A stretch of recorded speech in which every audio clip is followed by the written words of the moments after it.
The evolution of military science fiction. Has it evolved?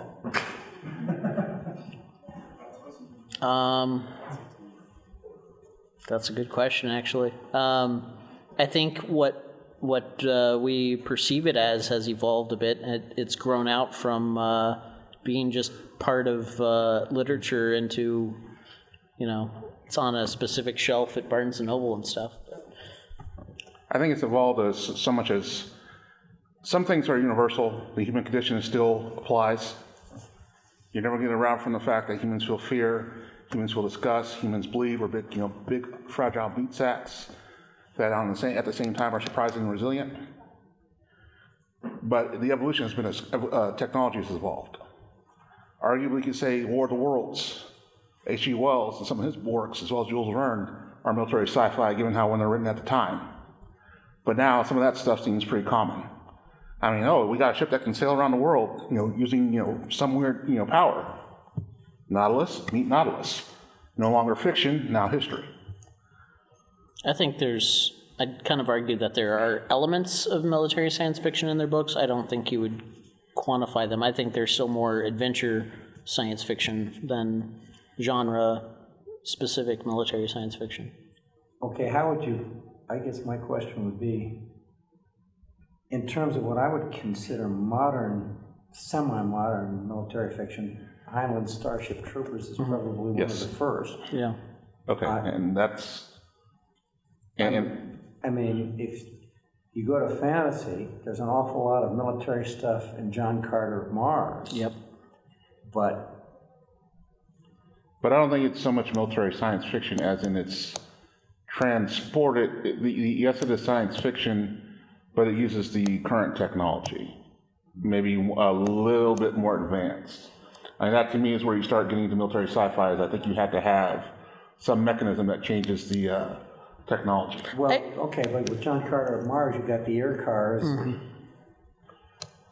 Yeah, British World War would be another military science fiction that doesn't use contemporary technology. I don't know if it would be science fiction. Everything then was, past, but Military fiction. yeah. And the reason why I say that with the reason why I don't think John Carter is such a huge revolution or is so much disparate is I think all of that technology, you can point to technology that was concurrent and say, I'm maybe just going one level further, versus with Heinlein, I mean, you now have reliable FTL travel. And you have all these different things that are very much a speculative leap from where they are. But when you look at it, so Starship Troopers, what makes it military is Rico is not, he's not in charge, he's not going off on his own adventures by his own determination, True. He's not marrying the princess. If anything, he's getting cock-blocked a bit. And he's just kind of a cog in the machine. He's part of the military. He wakes up, he goes to chow, he does PT. He follows this progression within the military. Whereas you look at John Carter, and he does everything he wants to do. And the only thing between him and his goal is not a system that requires him to act within it. It's people who get in his way, targets who get in his way, and he chops them down. So would you say then that that's one factor in military sci-fi is it has to take place within a military system? Yeah, if you're defining it as military science fiction versus science fiction with military elements, then yes, it's a person who's part of that system and is put into that military mentality that I think we have a whole lot of veterans in this room just from hearing that they immediately resonate with. Oh yeah, that sucked. Yeah. Oh man, I hated that part of waiting around and never having a clue what's going on.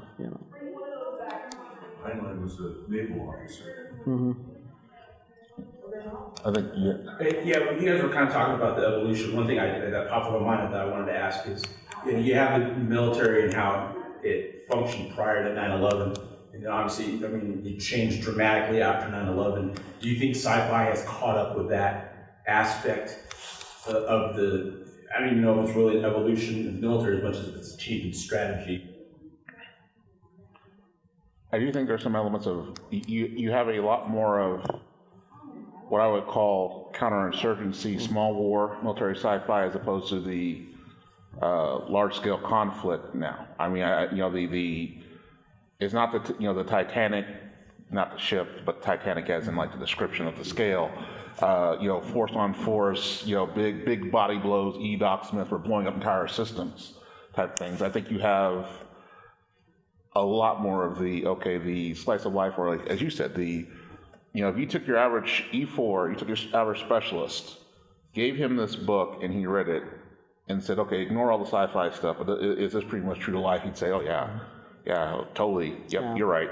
A lot of idiots, a lot of, reasonably competent people, all these It kind of different. circles back to the same question though, because I was an E4 before 9/11, and then you have E4s after 9/11. So are you thinking that it's universal regardless of the times we find ourselves in, between Cold War and non-Cold War? There's certain shared experiences that I'm sure if you found a Roman legionnaire from back in the day and he'd be complaining about, walking around, not knowing what was going on, not knowing who he was supposed to fight, not having any information. Yeah. I'm sure he thought the Germans did nothing wrong, and his next worry was when he's going to get booze, when he's going to get access to women, and when he can change his sandals, There's certain shared experiences that you're going to get with that military theme, regardless of the era. And some of that comes down to just scarcity of information, which anyone who's been in the military understands. You're never going to know anything. You're always going to be asking for more information, and the people who know that either won't share or don't know you need to know it, or the enemy is actively preventing you from knowing it. Okay, where would you say the Forever War fits in that? I'll confess I haven't read it. I started it, and it was so dark that I just had to put it down. I'll admit that it's pretty goddamn dark, Yeah.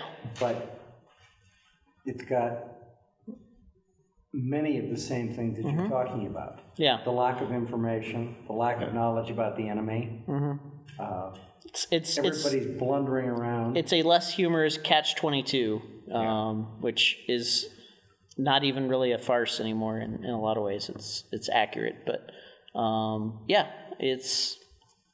it's very much, it's got all the elements of the military. From Starship Troopers puts it on a pedestal, puts military service on a pedestal, and the war and everything on a pedestal. The Forever War does the opposite. It drags you down. Another one that comes to mind is Armor, and I can't remember. John Stakely. Yes, Armor. That's another one that comes to mind with that. Is just the sheer relentlessness of humanity's not winning this thing. I mean, Okay, what about David Drake and Hammer Slammers? Bit of both. It emphasizes the camaraderie. I can't talk. Camaraderie? Yeah. Yes, that word. But at the same time, does not pull punches at showing the absolute horror. There's our fourth panelist. And he's talking with David Drake is always an experience, because he is a very calm, reserved guy, and he has seen absolutely horrible things, and he puts those into his books fantastically. don't just look at me like I'm crazy. Get your butt up here. So now we're balanced. We have Army and Navy. We don't have any Marines or Air Force, but yeah. When it comes to Marines, Well, don't ever let a Marine hear you. Everyone who's getting paid is in here on the panel. I'm Air Force, so I'll correct anybody that goes out of line on Air Force. Can you elaborate on what Jim, you sit just down. said? Starship Troopers, elevating military service downwards. Well, I got that from the movie, but I didn't necessarily get that from the book. No, it's The movie never happened. That was a horrible travesty. But in the book, so Rico joins because he's trying to impress the girl at the end of it, and she's going to be a pilot, so he wants to be a pilot, and he gets put in the mobile infantry, which at the time he's just like, okay, well, I signed up, I guess I'm going mobile infantry. But along the way, he he goes from being, it's a wonderful transition to me of a character. He goes from being basically a nobody, you know, he doesn't really care about much of anything. He's got no dreams, he's got no plans, no ambitions, to being the leader of this mobile infantry company. And the transition there as he adopts more responsibilities, it's something anyone who's been in the military can resonate with, because it's like, oh yeah, I remember when they first put me in charge of this, or when they first gave me, you know, this added responsibility to be the squad, the team leader, and then the squad leader, and all of that. And Heinlein does it in such a way that he shows that service can give you more, can make you be more, can help you develop your strengths. It can also break people, which David Drake never holds back from. He shows Redliners, fantastic book, probably my favorite Drake book, and he shows people just completely broken by what they have seen and what they have had to do. And you can do a bit of both, and I think Heinlein wrote Starship Troopers the way he did because there was such an anti-war, just general resonance in society at the time, that he wanted to show the positive sides, you know. Has anybody heard or seen David Drake speak about why he wrote Redliners? Yeah. Yeah, you and I know have. David wrote that as a warning to the politicians. I have not read it, never heard of it. It's a, I'm looking at mark it down. yeah, if you like military science fiction, it is heart-wrenching reading it. Having read it before being in the military and having read it after having deployed in Iraq and Afghanistan, it hits me different ways in different scenes, but it hits me hard. What's that called again? Redliners. It's one of, I mean, it's fairly, like, as far as his works go, it's one of the more recent ones. Probably 90s, late 90s. Yeah, late 90s, I think, or late 90s, early 2000s, but then you go all the way back to Hammer Slammers in the, what was it, 80s? Yeah, that was 80s. Yeah, I read it as a kid, and I was trying to think, like, how old I was, though, but, yeah. Probably the closest Drake came to Heinlein was The Forlorn Hope. Yes. Which is the story of an incompetent, or at least marginally competent, officer who gets forced by circumstances to actually assume responsibility and figure out how the hell to handle it. And there's nothing quite so motivating as really realizing that it's all up to you. Yeah.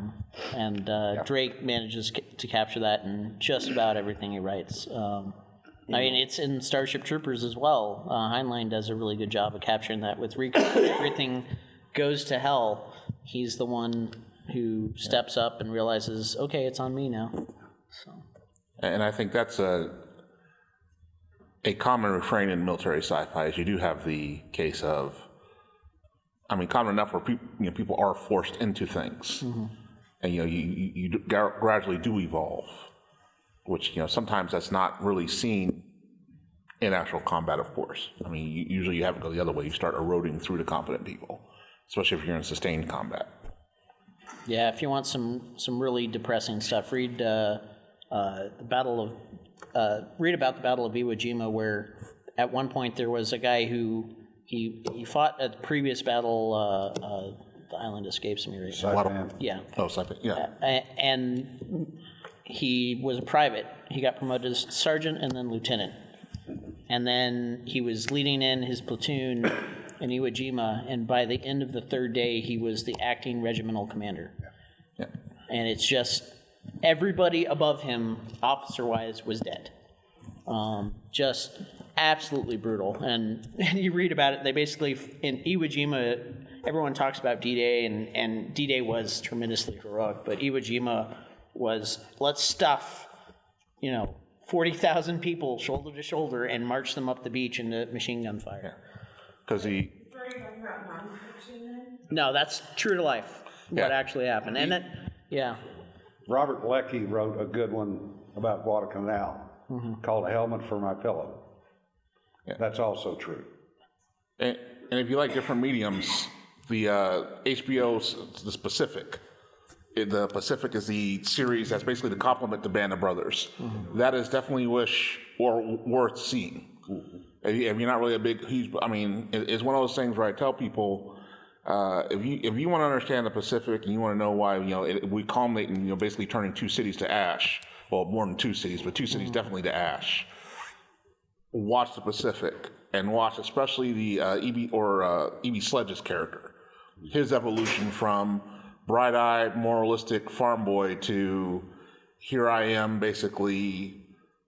I'm having to have one of my fellows grab me from basically grabbing pliers to pull teeth out of a Japanese soldier. That actually happened. That's realistic, and that's That series I had no idea. I'm fairly well educated. I had no idea what. Yeah. The other thing about the Pacific was the tyranny, and it exists today, the tyranny of distance. Yes. How far apart things are. That's why the Atlantic is called the pond.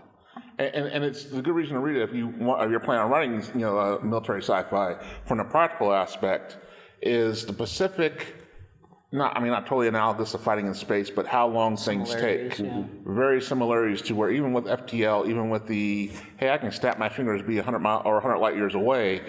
Well, that's nifty, but we're talking like about 300 light years between planets. That's that tyranny of distance. That island hopping the island hopping campaign. David Weber uses a lot of that in his science fiction of we seize these strategic planets in order to launch an assault on the central system. Bottom line, that's exactly what it is. It is logistics. That drives war. I can't think of a general who said it, but there's a statement to the effect of competent officers study tactics, genius officers study logistics. I don't think he even used the word competent. I think he said amateurs. Amateurs study tactics. Who said it? I don't remember. I don't even. I want to say it's either Eisenhower or Marshall. I think it goes further back. Yeah. Not sure. Was that? I think I heard that as Eisenhower. Yeah. I think it goes back to. But that's he's the one who made Russians. the amateur comment. Yeah. Well, no, but that's Well, probably the first centurion going, damn it. but that's the same thing with space combat and things of that nature. Is that you start getting into the whole concept of okay, so wow, we're way back. Yeah. Well, taking a slight riff on this, what made the Grand Army of the Republic possible? Canning. Trains. No, Well, yeah, train. canned food. Yeah. Well, that's what I mean by canning. Yeah. Oh, Canning. I thought you said cannon. No, canning. Yes, the ability to can food. That's why there's always a sarcastic comment when you had the with the South. U.S. historians will, some U.S. historians will tell you, the South. 1860 was pretty much South Carolina finally talked to everybody else and going with them. All joking aside, you fought the Civil War in 1850. We're 2 separate states. We're 2 separate nations. Simply because the industrial revolution, or evolution of industry, I guess I should say, canning, food products, railroads, the ability to do logistics. In the north. All of that comes to a culmination in 1860. And that's part of the reason why the fire breathers talk everybody in the South into going over the hill is, hey guys, let's look at the demographics, let's look at all this other stuff. This is our last stop. I think the South saw that coming. Oh, No, that's what I'm saying. Exactly. No, and they were actually literally being prohibited from exporting a lot of that industry down into the South to prevent them from having the ability to be self-sustaining too. So it was, Let me give you a real world example here and this is current, but it can play into your writing. The University of Washington runs every winter a place called APLIS, Applied Physics Lab Ice Station. It's 200 miles out in the Beaufort Sea on ice floes. To go up there and do science is $5,000 a day in cost, just to get the equipment and the food there to support a 2-week operation. Now, the other thing to do is bring submarines up there and play. And SEALs try to feed the polar bears. Different story. But that is the most remote in the world. You're up there, and if the ice cracks, there's nobody to save you. You cannot go outside by yourself. It's 50 below zero, 60 below zero, wind chill about 105 below zero. You go out in teams of 2. Everything has to be done together. You have one person doing the experiment. The other person is carrying a gun because the polar bears do show up. But that's the environment that you're dealing with up there. Yeah. And space is even more hostile than Yes. that. Yeah. And it depends on, the as far as the evolution goes, one thing I think that has evolved is that military sci-fi has split into the 2 groups of hard sci-fi and space opera, and has openly acknowledged that now. Mm-hmm. As opposed to, well, that's not real science fiction. No, but people just acknowledge that, okay, look, you know what? This is, we're just going to have to split. Going with that, there was a great short story I read at one point. It was set, the communists and capitalists had gotten into space, and they had their own moon colonies. And World War III broke out down here. It broke out briefly on the moon, and then it stopped. And so both the Iron Curtain side and us sent representatives to the moon to figure out how they came to peace. And it turned out that they started shooting at each other, and their bullets went into orbit. So every time, every few hours, the bullets would keep coming back in, and they were just like, no, that's enough of that crap. Sorry, we're done. The title of that book, I've heard about that for years. Yeah, but I can't remember the name of it either. I read it Um, again, very small kid. So. Yeah, but that one always, it's a great example of hard science fiction, and it's got definitely militaristic elements, if not military science fiction itself, and that everyone's kind of been there when the great idea hits, the good idea fairy bites you, and then things don't work quite as intended. That brings to mind Arthur C. Clarke's Earthlight. Yes. Basically, Yeah. and I don't have much to say about it, except it's basically space-based combat over fixed emplacements on the moon. And needless to say, the fixed emplacements do not do very well. Yeah. You don't move, you die is basically one law of war. The artillery's motto is basically shoot and scoot. Yeah. And I think that's another thing with the technology with evolution is what we see as commonplace. As far as communications and things that used to be, oh, that'll never happen. Now you see the evolution of what becomes fantastic. I'll just look that up on my smartphone. Okay, and I'm going to bring up something else. It's not exactly military combat, but I wrote a book a couple of years ago called Solar Express. And I got a certain amount of flack for it because the characters are basically communicating by email. Now, this was not an effect on my part. It was basically, I calculated things. And once you get beyond about 2 lunar radiuses, you can't carry on a real-time conversation. And this is another aspect of communications in terms of the military, just even an inter-system military. You can't do it that fast. It almost becomes like the telegraph again. Yeah. I mean, that's, go back to Weber, he got around that with, finally going to the gravity versus the light. Which they've then now proven that gravity moves at light speed, so he's... Oh, whoops. Yeah. Oops. Gravity waves. Let me go back to ancient history as far as military science fiction. Has anybody in here read The Battle of Dorking by Chesney? Or ever even heard of it? Come on, he's on the panel title, right? That's probably the first piece of military science fiction. Battle of what? Battle of Dorking, D-O-R-K-I-N-G. and it was written by a retired British general named Chesney. It was written in the 1890s, and it was from the perspective of basically a conscript in England who got drugged to the front lines to shoot at people that were coming in to take over England. And he talked about the losses, what the hell are we doing here? Why do these regulars hate us? You know, the death of one of his friends, and the whole premise is based on the fact that they didn't know what was going on. And it was written from a soldier's perspective. Mm-hmm.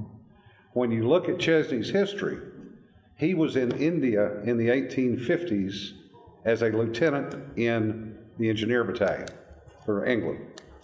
So that was when the Indian riots and the Indian wars occurred. Very probably that's based on actual combat that he was in the 1850s. But that is probably the first true military science fiction written from the perspective of a trooper. I knew there was something I'd forgotten. 1871. Yeah. It's incredible if you think about it. Yeah. And what we do today, in many cases, is very similar to what he did in 1871. Which is not very good for story writing. Probably the reason we haven't seen any aliens, let alone fought a war with them, is once you get enough technology to generate power to travel across space, they probably use it on themselves. Well, we have the Fermi Paradox. I mean, so the Fermi Paradox is about the point where we're getting to mutually assured destruction being like the whole, the name of the game. Actually, it was before that. It was when the bomb was first detonated, but he refined it as time went on. Fermi is one of the famous physicists who was working on the bomb, and what he said was, okay, well, you ask, why big sky, big universe, why haven't they got here? Is that every, civilization, he's like, his thing is he thinks that what happens is every civilization, before they can get to the FTL or the interstellar travel, develops the capacity to destroy themselves. And the reason why we never heard from anybody is, so far, nobody has rolled those dice correctly. There's also the idea of basically predatory alien species that roam through the galaxy, wiping out others. Oh, yeah, the predatory. So everyone digs down and they hide, Paradox is a bit bigger than that. Yeah. You're talking about the great filter specifically. Yeah. Well, I mean, Yeah. When civilizations filter themselves out. Yeah, well, that's, basically that's, yes, that's gross simplification, but yeah, and if you think about it, how many times have we nearly annihilate ourselves? If not for a watch officer in the Soviet Union, his name, I think it was Soferov is the lieutenant colonel's name, if not for him taking his buddy's shift because his buddy had the flu, they had standing orders, system tells you there's a launch, you turn keys. Yeah, they had basically a miscommunication. Yeah. There was a drill going on and somebody didn't say there's And a they drill. also had a new system come online, and the new system was known to have flaws. But the only reason they don't launch like they're supposed to is he's the guy who basically is like the guy's name starts with an H on the bridge saying you will not pass. He's in real life, not in Lord of the Rings.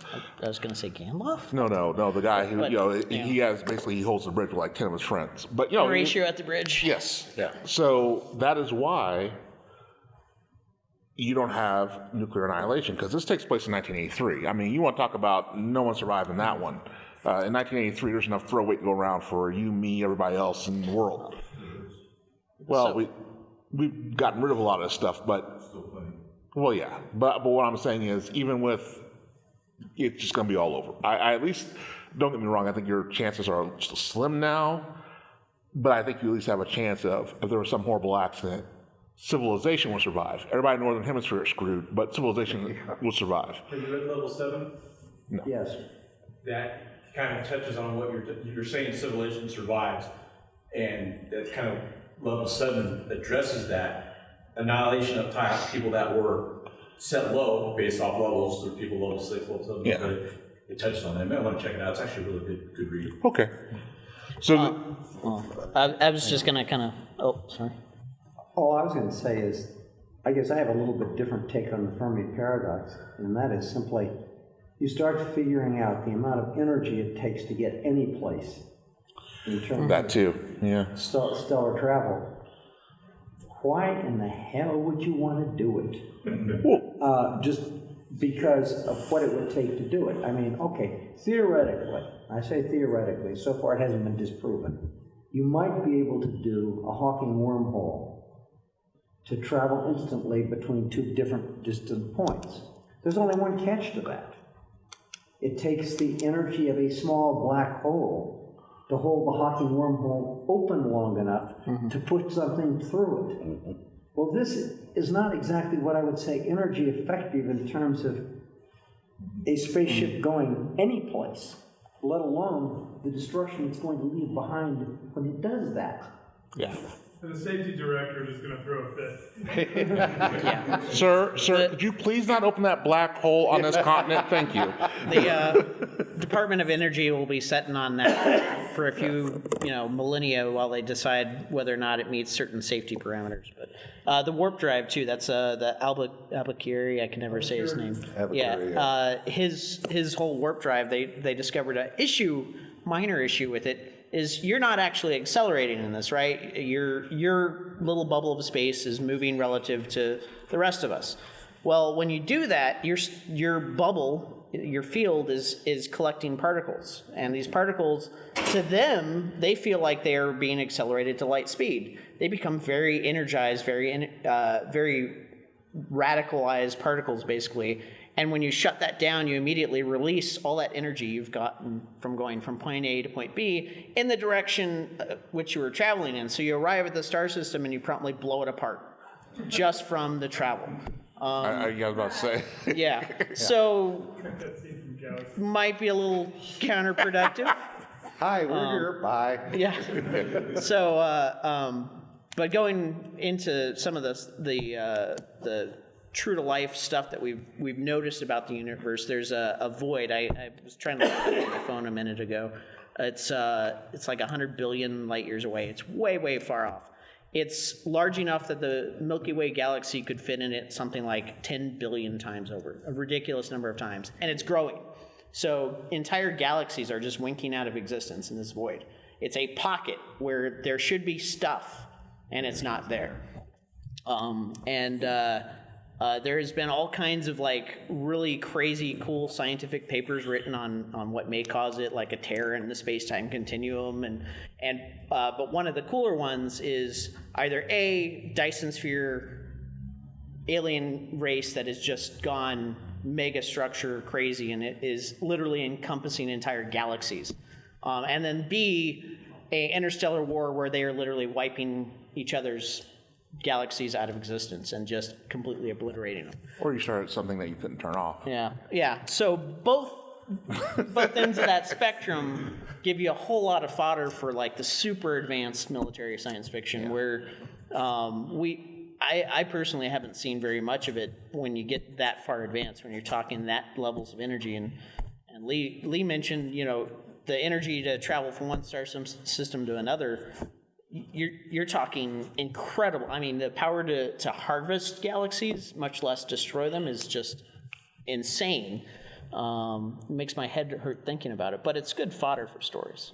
What's the name of the black spot? I was trying to look it up. It's I will continue looking here. Let me go a different direction for a second. Something that's I guess a pet peeve. A pet peeve of mine is the magic box, and this goes back to Starship Troopers, where he gets thrown in this regeneration chamber, grows a new body part, and he's out and ready to go the next day. How many people in here have ever been through therapy or had a regenerative surgery? Were you ready to go the next day? Oh no, 6 months. Yeah. Still. This is something to think about when you write a character that gets hurt. Yeah, you could regrow a limb, but that limb does not know how to perform functions. That limb cannot, the next day, take off and run if it's a leg. You're gonna have to rehab that person. And how that person deals with that can be a major part of your character's development. I was going to say trauma. you have people who, and this is a knock on, I mean, everybody here has broken a bone. You pretty much remember how you broke that bone and how much not fun that was. I can only imagine getting your leg ripped off in the middle of combat is probably a little bit more of an emotional event of that. Plus, And there's another factor that goes with this too, which people don't talk about, and that's phantom pain. yes, I mean, okay, it's gone. That doesn't mean it still doesn't hurt. yeah. And that's the thing that you got to sit there and think about as far as that sort of thing goes. And I think that's a big thing that goes back to the human condition of the you can't have things where, and I also talk about psychological trauma. Research you can do as far as with the evolution, I think we've also gotten better about covering stuff like this. But look at guys like George Gay out of after Midway, the sole survivor of Torpedo 8. Look at his arc, where how he mentally dealt with the fact that, like, this morning I had 30 friends and companions in my squadron. They plucked me out of the ocean. None of my friends are coming back. And there are good things and bad things about that for him. Survivor's guilt. Yes.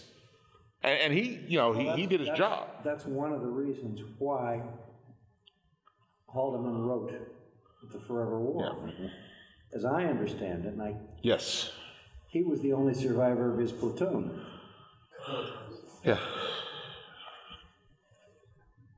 Those are the things that you can play with at a deeper level in your character's development. You can, and how you handle those, it depends on what you do as a writer, which way you want to go. Mm-hmm. So we got 5 minutes. I guess we'll leave it open for questions. Yeah. Yes, ma'am. And have you seen like a lot of different ones where Heinlein brings like, we're super science awesome, and then they go against like a planet like, we are not super advanced, and they like still battle it out? Guerrilla Yes. war. Guerrilla Well, warfare. footfall. That's a good one. Another one was where that's artificially restricted, the Legion, Lost Legion series. Oh yes, the Dark which Legion and the White Legion. Yeah. And Your book. Which one? yeah. I just drew a blank on the name of the damn thing. You've got the one where the sci-fi guys end up in Recluse, right? Yeah. Yeah. Fall of Angels. Fall of Angels, that's it. Thank you. Yeah, Read that the name, I one's, couldn't remember. that was an example. They used a laser beam at one point, but it Yeah. has counter effects because, Yeah. But stuff that- doesn't work the same. But, Yeah.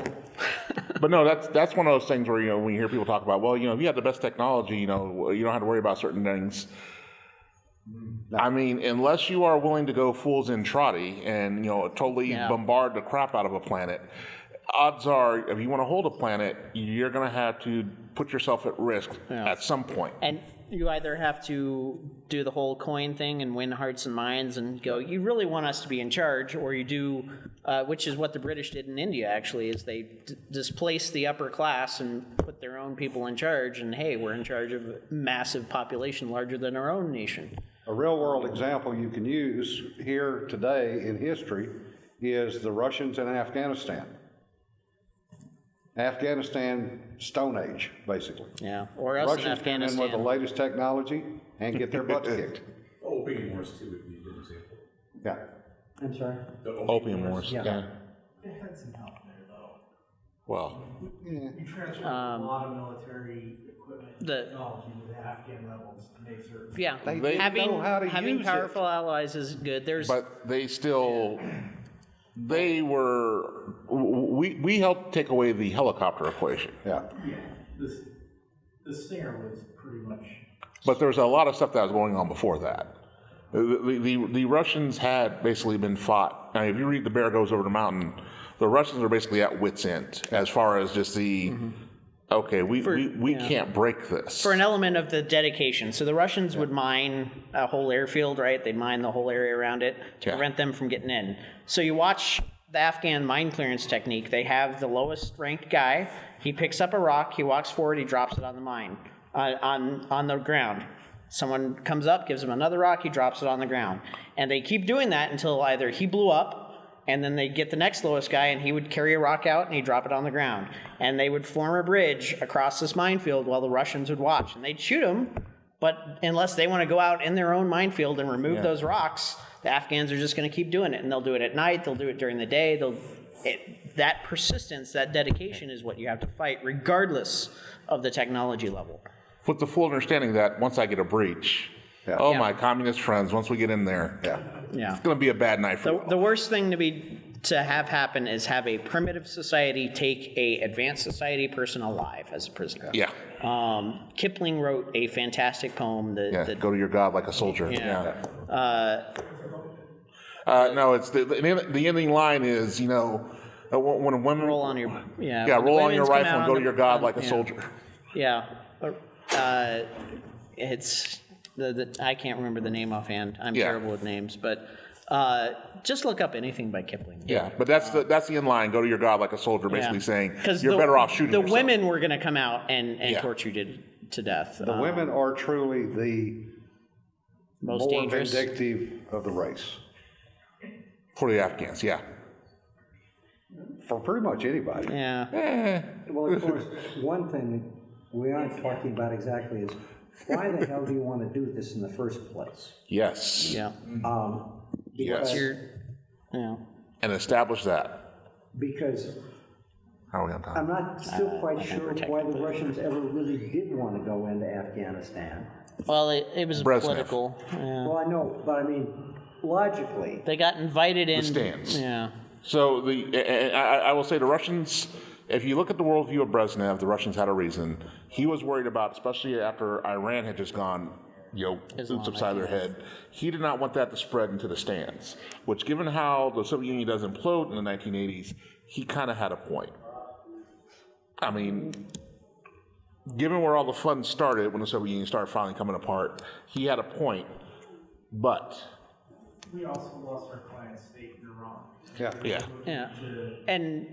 To take over control, And Russia and India have had... region, so... Russia and India have had ties. Great and power. Pakistan was kind of on the fence, and they wanted to open a southern port for their navy to operate out of, and some other stuff. They had a whole lot of reasons that in retrospect did not seem like good ones. But at the time... But I guess that... Every war is complicated. Well, I was going to say, if you're writing military fiction, try and come up with a good reason for doing something like this. Or at least a plausible reason. Who's read David Weber's Honor Harrington series, the whole thing? Okay. Well, the last... okay. Well, there's a certain point where two good guys, empires, are fighting each other, and they know it's totally pointless, and it's the most frustrating 2 or 3 books for me ever, because you're like, I like these guys and I like these guys, and they just killed 1 million people. But you can't stop. So, you can't take your finger off the... And you have people stirring the pot, too. But that's neither here nor there. What's another interesting part about David Weber? Roll pots. Sorry. Was he ever in the military? No. He's a military historian. He was a military historian. So whereas we would write things from our military experience, what David did is write it from the perspective of the research that he did and the people he talked to. Lots and lots and lots of world building. Yeah. Which you can never go wrong on unless all you do is world build. Yeah. And never write anything. But I think we're out of time. We're out. So the void I was talking about, if you Google super void, it pulls up an article. It's 3 billion light years away. It's missing an estimated 10,000 galaxies. Just gone. Super void. Super void in space. It pulls up a Telegraph article from a few years back. They've done some more research on it. It's really scary stuff.